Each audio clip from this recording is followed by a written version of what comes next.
En 2014, nous nous étions présentés à vos suffrages avec le souci de répondre à l'attente de moins de construction dans notre commune.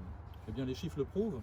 Cet engagement, nous l'avons tenu avec un nombre de mises en chantier de seulement 173 logements contre 443 pour la période 2010-2013. C'est juste 60% de moins.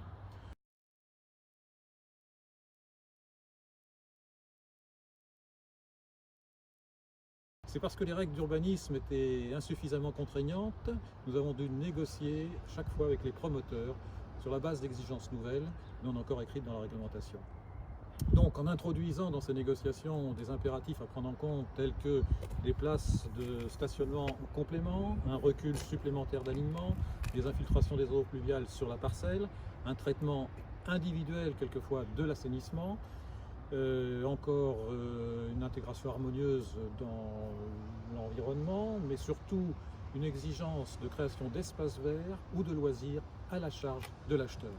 Nous avons donc ainsi freiné une urbanisation que je considère comme purement mercantile et qui déséquilibre notre ville. C'était notre volonté.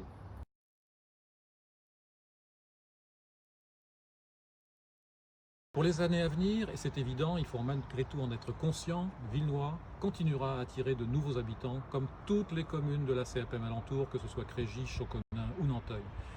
Mais en même temps, il faudra être aussi vigilant et veiller à ce que les logements mis à disposition ne soient pas indignes ou insalubres. Pour répondre à cette demande croissante, les marchands de sommeil visent une clientèle plus que modeste qui ne construisent pas du neuf, mais rénovent à l'économie.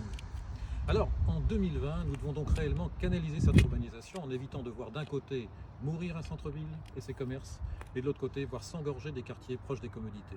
C'est un enjeu de maîtrise urbaine, de structuration de notre développement pour conserver l'équilibre de notre cadre de vie actuel, et le positionnement de la nouvelle école maternelle en fait partie.